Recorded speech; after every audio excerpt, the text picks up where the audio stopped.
Hey guys, welcome back to week two. Let me know how you did this week, and are you starting to feel better? Are you starting to get that energy level that you wanted? Have you noticed that the pounds on the scale are going down? Have you noticed that the inches are coming out in your britches? Okay, so lots of good health benefits. Some of you may have noticed that you are sleeping better at night, or maybe the night sweats are decreasing. So all of those things are good signs that your body is healing from the inside out. So today's topic is going to be your hormones and your health. So how do you know when your hormones are actually out of balance? Okay. So these are the things that you may experience during that time. Maybe you are noticing that you're having mood swings. Okay. If you're up one moment, you're down one next. You're angry, you're crying, like all of these things going on one time. You feel like you're in this emotional tornado all day. So that could be a hormone imbalance. Maybe you are experiencing a low libido, sexual libido. You may notice that you're having headaches or maybe night sweats, maybe food cravings. And when you are having those food cravings, typically most people are either craving sugar or they're craving salt. You may notice that you're having hot flashes. Or how many of you have looked in the mirror and you're like, okay, where did these pimples come from? I am not 13 years old anymore. That might be one of your things. Insomnia, that is a big deal, not being able to sleep. You can go to bed and you are exhausted. And as soon as your head hits that pillow, you're like, okay, my brain is on speed. It will not shut up. That can actually be a hormone imbalance. And then the next morning you wake up and you feel very tired, fatigued. Maybe you're having that 3 o'clock slump in the afternoon. You may notice that as soon as your hormones started going out of whack, that you started getting the weight gain. And typically that weight gain is going to be right at the belly. Okay. So anytime you have insulin resistance or an increased cortisol level, that's typically where that fat is coming at on your belly. So when you look at your foods, hopefully by now you are definitely sticking to the food list. With every single choice that you make right now, you still need to make sure that you are taking the drops 3 times a day. Very important. You have to be consistent. Okay. This takes dedication. This is what I want to fall back on. Okay, let's look how you were eating just a few weeks ago. Okay, so how many of you have done diet sodas in the past and you felt like you were making a good choice? Of course you were, right? Because it says diet. That means diet is good, healthy, right? But you need to actually start looking at the ingredients on the back of the labels, because the food labels, they will lie to you. You have granola bars and it says healthy choice on it. A lot of times granola bars can have more sugar in it than a Snickers candy bar. Okay. So again, don't look at the front of the cover. You want to look at the back of the label. Like I literally want to go to the grocery store and just flip everything around. So you don't know what brand you're eating or anything else, because I don't care about brands. I'm wanting to look at what do the ingredients say. If you look at foods and it has ingredients that, look like they're this long, and it looks like the words are this long, and you can't spell it and you can't pronounce it, your body probably doesn't need it. The best way to go grocery shopping is literally shop the perimeter of the grocery store, and that way you're making sure that you're getting your vegetables, your fruits, your protein, and you stick with it. And that's all you have to do. Just me telling you that, I just saved you about 30 minutes in the grocery store and probably some money too. Okay, so make sure that you are making healthy choices like that. When you have a dirty fish tank, okay, do you clean the tank or do you drug the fish? Well, that is a crazy question for you asking me today, I know. But this is where lifestyle modification actually comes into effect, because the lifestyle should be the cornerstone of the treatment. So often we have people who have blood sugar issues and blood pressure issues, and we're so quick to go to the doctor, and the doctor doesn't have time to teach you a healthy lifestyle. Okay. Like you have 15 minutes 7 minutes of that 15 minutes is him trying to get the computer on, right? And then, and they're not even looking at you. It's, are you wearing your seatbelt? And, do you drink alcohol? And do you feel suicidal? Like they're asking all these questions so they can tap it in their computer. And you say, Doc, this is my real issue. Well, I don't have time to talk to you about that, but this prescription here is going to help you. Okay. So often we are given prescriptions that become a band-aid. And I don't want you to have to do that, because I have seen so many times in the last few years that when someone will change their lifestyle and start eating properly and will start exercising and they get the weight off, then all of a sudden their blood sugars will regulate naturally. Their blood pressure will go down naturally. Now, am I against medication? No, I feel like there is a need for it. But I don't like people to have it just as a band-aid. I really feel like you need to get to the source of what is the actual issue. And unfortunately, every prescription out there is going to have a negative side effect. But a lot of times we have that negative side effect for a blood pressure pill. Maybe we had a dry, hacky cough or something. So we go back to the doctor, and the doctor says, yeah, but your blood pressure's down. So I like where your blood pressure is reading. Let me give you a prescription for that dry, hockey cough. Well, great. Now you have two prescriptions and they both have negative side effects. So again, if we can simplify our lifestyle to be healthy, then that can make a huge difference. Okay. Now let's talk about some hormones that can actually affect your weight. So you have your insulin hormones, that's going to regulate your blood sugars. You have your thyroid hormone, that's going to regulate your metabolism. You have cortisol hormones, that regulates your stress. So when you are using the Slenderized drops, those drops were actually created originally to help to balance your hormones. Now the drops are hormone free, so there's no hormones in it. It's just helping to support your hormones. And once you get those hormones balanced, you will find that a positive side effect, besides all the other ones that we have mentioned in the past, is that you start releasing weight. And that is a big deal. Now let's go back to maybe your diet. Okay, so if we have a diet that is processed, has a bunch of processed foods, starches, carbs, and we're eating those daily. What about your sodas, your Starbucks coffees, any of those things that have got lots and lots of sugars? Anything like that basically is going to have excess insulin, and that is going to act like a fat cell fertilizer. Okay, that's going to make you gain weight. The word fructose. Okay, so remember from last week, ose is gross. Fructose starts with the letter F, and fat starts with a letter F. And so to me, when I look at the word fructose, I know that anything that has fructose in there is going to automatically go to fat. Okay. Some insulin resistant symptoms that a lot of people experience is actually muscle loss and belly fat, inflammation, rapidly aging, high blood pressure, high cholesterol, high triglycerides, and a poor sex drive. All of those are going on in your body if you have insulin resistant symptoms.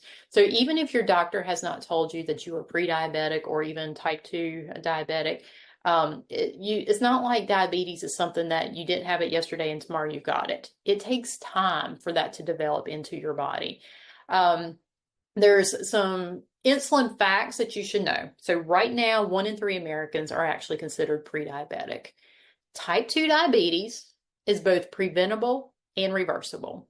And as a nurse, I never, ever, ever saw any of my patients actually prevent it or reverse it. So Dr. Strand was the first doctor, I should say, that actually told me that you could reverse type 2 diabetes. And I thought he was crazy. I was like, no, you can't. Never seen it. And then I started coaching people. We started following the food list. We started using the drops. And next thing I know, I saw someone who had actually reversed their type 2 diabetes. And I'm like, oh, well, that was neat. I mean, I was really excited about that. Like I even told Dr. Strand, I was like, guess what? I got my first person that reversed their type 2 diabetes. And then it happened again and again and again. So now when somebody says, hey, can you really reverse type 2 diabetes? Absolutely, you can. Now, I will say that needs to be someone who has probably had diabetes in like 5 years or less, like considered a newly diabetic. If you've had it 5 years or more, it's going to be a lot harder for you to be able to reverse that because your body has got damage done on the inside that might be irreversible. Okay. So 80% of diabetics actually die prematurely from heart disease. If you do have type 2 diabetes, then you're going to be automatically at an increased risk of strokes and cancer and heart disease. Okay. So it's definitely one of those things that you want to get control of for sure. Now let's talk about your thyroid. Your thyroid is part of your metabolism and hypothyroidism. So you have hypothyroidism, you have hyperthyroidism. If you have hypothyroidism, that means everything is low and slow. Okay. So you may experience things like dry hair, maybe a puffy face, a goiter in your throat there, a slow heartbeat, maybe weight gain, maybe you're experiencing constipation, cold intolerance. All of those are symptoms of hypothyroidism. And then you have the opposite end of the spectrum, and that would be hyperthyroidism. And that those people, they may experience like hair loss or maybe bulging eyes, a goiter, heat intolerance, like you're hot all the time. Maybe you have experienced like a rapid heartbeat, weight loss to the extreme that you can't gain weight. Maybe you experience diarrhea. All those could be signs of hyperthyroidism. Now let's go back to the hypothyroidism. A lot of people who experience that right now, they have been told by their doctors that it's going to take you longer to release weight, or maybe you can't release weight at all. And then it becomes like an excuse. Okay. So I have seen so many people that have actually been able to decrease their weight with hypothyroidism. And that is something that actually affects 1 in 5 women and 1 in 10 men. Okay. In over half the cases, the condition is not even diagnosed. So, a common cause of hypothyroidism is actually gluten intolerance, pesticides, heavy metals, nutrient deficiencies. It all goes together. And then I look at the standard American diet and I'm like, okay, what are we eating for breakfast this morning? It's cereal and bagels, Pop Tarts, like all of these things that would actually basically destroy your thyroid health. Okay. So think about those things as you are going along on your health journey. If you know that you have thyroid issues, there's some extra changes that we need to make. You can also eat right for your thyroid. So avoiding soybeans and soy. Okay, so we talked about last week how you need to avoid soy and corn. Those are two of your most genetically modified foods out there. And again, you need to look at the labels. It's very important. Are they adding soybean oil to your salad dressing? Probably so. Okay, what do you need to do instead of that? Well, you can make your own. You can take like a liquid, not solid, but a liquid coconut oil or even your olive oil, and you could do equal portions of your oil and like apple cider vinegar. You could add some Italian seasoning in that, shake that up really good. Now you have Italian dressing. That would be fine. If you are going out to the restaurant, you're trying to figure out what on earth, can I eat on my salad? I've always heard that all these salad dressings are terrible for you. And so maybe you don't want to bring your at-home Italian dressing. So why don't you use a spritz of lemon, or if you're in a Mexican restaurant, use some salsa on top, and that could be your dressing. So, you gotta kind of use your creativity, but you can do other dressings. A lot of times I will just eat mine plain without a dressing, and I'll just enjoy the vegetables in there. Now, there's foods like broccoli and Brussels sprouts and cabbage and cauliflower and kale. I think we can all agree that those are healthy foods. But if you have thyroid issues, you want to eat them cooked, okay? Because the raw contain a thyroid blocking compound called goitrogens, and so you don't want to do that. There's other things that you can actually add to your diet. So you can do like wild caught low mercury fish and seaweed. That's going to give you some additional iodine. There's like shrimp and salmon, cod, sardines, all those. Pumpkin seeds or pepitas they're called. That's going to give you extra zinc. You could do oysters. That's going to give you zinc. You can do Brazil nuts. That's going to give you selenium and iodine. All of those are going to be really good for your thyroid. And then there's other supplements that you can do for your thyroid. So making sure that you have a good multivitamin, I recommend the Optimals. Making sure that you have a good source of magnesium. And with that one, I recommend the MagnaCal D. There's Omega Q. That's going to be really good for inflammation and people with that have high cholesterol or high blood pressure. And that would be very helpful. If you are dealing with cortisol levels, again, that's going to make you pack on that extra weight in your belly area. Okay. So if you are under a lot of stress, that increased cortisol hormone is actually a source of weight loss resistance. So now I need you to take a look at what's going on in your life. And the other thing is it a short-term stress or if it's a long-term stress? So let's say that you and I go bear hunting, okay? I would say that if we go bear hunting and we turn around and there is a bear staring us in the eyeballs, we are going to experience short-term stress. And why do I call that short-term stress? Because either we're going to turn around and we're going to shoot that bear because we're going bear hunting, or he's going to eat us and we're going to be done with in about 3 seconds. Okay, so that would be considered short-term stress. But during that short-term stress, your body is going to react. Cortisol levels in your body is going to help you to run faster and see further, hear better. You're going to have that quick energy that you need. And that's going to be the energy that you need to survive danger. It also slows down your digestion and your metabolism. So if we're only experiencing this for about 15 minutes, we're okay. We'll get over it. But what happens when we deal with the chronic stress? When we have that chronic stress, that cortisol level, it goes up and it doesn't go down. Okay. So now think about what are the things that you are chronically stressed out about? Is it your finances? Do you have family issues going on, relationship issues going on? Do you have health issues going on? Are you just mom in frantic mode because you got so many kids and your schedule is just crazy, you know? And sometimes you can have good stress, like maybe you're planning for a wedding. That's stress. It's good stress, but it can also be stressful. But anytime we have that chronic stress, that's going to lead to like high blood sugars, increased belly fat, high blood pressure, high cholesterol, muscle loss. It all. Now, one of the other things that we want to actually try to help balance in our body is our sex hormones. So, too much estrogen can actually cause weight gain in both men and women. Okay. So, too much sugar, refined carbs, alcohol, all of that can play an effect to that. So, again, sticking to that food list, that is going to be a major thing. Soy is going to mimic estrogen in the body. Okay. And I've got 3 kids. I've got one that's getting ready to get married. I've got one in high school. I've got one in middle school right now. And when I pull into the middle school car line during the day, what I am seeing now, which really it hardens it breaks my heart really.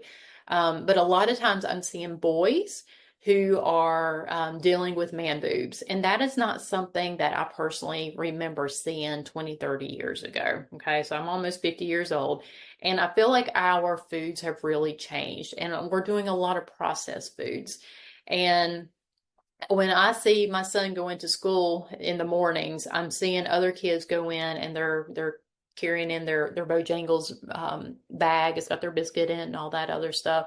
And then my kids go to a charter school, so there's not a cafeteria, but they cater their foods from other sources like Chick-fil-A and Little Caesars Pizza, and there's a Jersey Mike's, Subway, and one day they have Mexican. So those are the options that a lot of those kids are eating every single day. And then if you have kids, you realize there's lots and lots of activities after the fact that school is over that you got to get your kids to. And a lot of times we don't have the time to make a good healthy meal at home. And so again, we're going through fast food again. And that's no nutrition whatsoever for our kids, unfortunately. And I'm looking at these kids and they already look very, very unhealthy to me, which makes me very sad. And then I look at the other spectrum and I'm like, okay, when we get to the point where we need to be in the nursing home, like who's going to take care of us because we're in better shape than they're going to be? Think about how their health is going to be when they are 20, 30, 40, 50 years old? Will they make it that long? Because they do not have the nutritional, cellular nutrition that their body needs right now to be able to grow and to function and to be healthy. How do you know women when you have sex hormone imbalances? You may experience things like breast tenderness, fluid retention, fibroids, heavy menstrual bleeding, bad PMS. And men with too much estrogen, they can actually experience a low testosterone, which is going to give them loss of body hair, the beer belly, man boobs, losing muscle, gaining fat, a low sex drive, fatigue, mental fog. All of those things are going on at one time. Now, are there ways that we can actually help to reset our hormone response? Yes. Practice relaxing, and that might be something different for one person as it is to another, but maybe you like yoga. Maybe you like meditating. Maybe you like taking a walk and you just need some fresh air. Maybe you have a Jeep or a motorcycle and you like your wind therapy. Whatever it is for you, that's what you need to do on a daily basis to practice relaxing. Making sure that you're taking, like, you're breathing. And I know that sounds crazy. Like, I know you're breathing, but are you really breathing? Are you breathing from your chest or are you breathing from your diaphragm? That will make a difference too. Making time for relationships. So often now we are sitting in front of our cell phones, and that cell phone is the only relationship we have. Like, we get all excited because we have friends on Facebook, which in reality, you probably don't even know them, right? But are you spending the same amount of time making those relationships with the people in your family? Your true friends that are actually going to be there for you. You need to concentrate on that. Eating the hormone balancing diet. So you need to follow the food list, okay? Making sure that you're getting all the protein. I like to keep things simple. I like to do a protein for each meal. I will do 2 vegetables with each meal. If you need a dessert, grabbing an apple or some of the berries, that makes an excellent dessert. You never have to have a recipe. You're keeping it simple, simple, simple. Okay. Bulking up on fiber. So most people do not get enough fiber. You need to have about 30 grams of fiber daily. So that is equivalent to 8 to 10 servings of vegetables and fruits that are on the food list. Okay. You can also do things like psyllium husk and flaxseed and chia seeds. All of those things are going to help with your fiber. Pooping daily. Okay, we got to talk about pooping. So if you poop today, raise your hand and be proud of it. But so many people have issues with constipation, and that could be based on a magnesium deficiency. That is huge. I've seen so many people be able to get on a really good magnesium supplement. We recommend the Magna-Cal D, and that helps them with constipation issues. You can do things like definitely getting enough fiber. Are you getting enough water? So half of your body weight in ounces of water daily is going to help with that. Are you exercising? Exercising will help you if you have issues with constipation. Or maybe you're fine unless you go take a vacation and then you go that next morning to sit on the toilet and your butt says, that is not the toilet that I am used to sitting on, and you can't poop anymore. Okay. So if that is you, I recommend doing Smooth Move tea, and you can get that in the tea section at any grocery store. It's in a little purple box. And take that 4 to 7 nights in a row. Okay. Just pack that in your suitcase. You'll be ready to go there. You can do the unrefined coconut oil. That will work as a natural laxative also. But you do want to make sure that you are pooping daily. And another thing that I would recommend is when you feel like your body is ready to go poop, then you take it, okay? Because what's going to happen is, let's say that we have to have a bowel movement at 6 o'clock in the morning, and we're already at work and we are not getting home until 4 o'clock that afternoon. If we wait from 6 a.m. to 4 p.m., at 6 a.m., our body was ready to expel that, okay? By 4 p.m., the poop is starting to dry up. It's going to make it harder to expel. So as soon as you need to go, you go, okay? Another thing is removing alcohol from your diet. Alcohol is not on that food list. I've looked at it 100 times. I've never seen it on there, not one time. Alcohol is going to increase your blood sugars and is also going to increase inflammation within your body. So you want to stay away from that. Exercise is another good way to help reset your hormone response. You might know what the best exercise that you can actually do out there. Yep, it's the one that you do. There's not a rhyme and reason of this is the best. It's are you exercising? I recommend that you exercise at least 5 days a week, about 30 minutes a day. And you can do cardio exercise, you can do strength training, you need to do flexibility. It's all about balance. You want to do all of those things at one time. If you start out on a program and you don't have the ability to exercise 30 minutes at one time, you can break it up. 10 minutes in the morning, 10 minutes at lunch, 10 minutes in the evening. 10 plus 10 plus 10 is still 30. Okay. The good thing is you were moving today. And as you release weight, as you increase your energy levels, you're going to find that you want to exercise, because when you exercise, it releases those happy endorphins that you got in your body. It makes you feel better. It gives you the energy, and you're going to want to do more and more and more. Okay. So those are some of the things that you can do to help with your hormone response. Again, a reminder about the drops. You definitely want to make sure that you are taking those 3 times a day. That bottle number 1, you're going to take 0.7 milliliters 3 times a day before meals. And again, this is going to stabilize your blood sugars. It's going to help with your hot flashes. It's going to help with curb your appetite and increase your metabolism. And then that bottle number 2, the Accelerate, that one you're going to take 1 milliliter twice a day, not 3 times a day, or twice a day. The B12 in this bottle is going to be the same that if you were to go to the doctor right now and get a B12 injection, it's going to be the same type, okay? And this is also going to help with your stress, your anxiety, your mood, and it's going to decrease those cortisol levels. So even if you are dealing with something right now, maybe you have, a loved one that's in the hospital, and by the way, hospital food is the worst out there. And so don't just say, oh, I give up. Go ahead and get those drops in, okay? Because your cortisol levels, while you are going through this experience of extra stress or whatever it is that you're dealing with right now, that B12 and the ashwagandha that's in the Accelerate, that's going to help decrease those cortisol levels, and you're going to feel so much better while you're going through this. Again, some of the side effects, positive side effects that you should be experiencing right now is that those drops are going to help to balance your hormones. It's going to curb your appetite. You should feel, especially now that we're on week 2, that your energy level has increased. Maybe you're sleeping better now. It's increased your metabolism. It's boosting your mood. It's supporting your thyroid. So you've got a lot of things that's going on inside your body right now, and it is healing from the inside out. So until next week, guys, I want to make sure that you're making good choices, sticking to the food list. Take your drops 3 times a day for sure. And I need you to send me your weight and your measurements. Let me know what you are excited about. Until next week, guys, make good choices.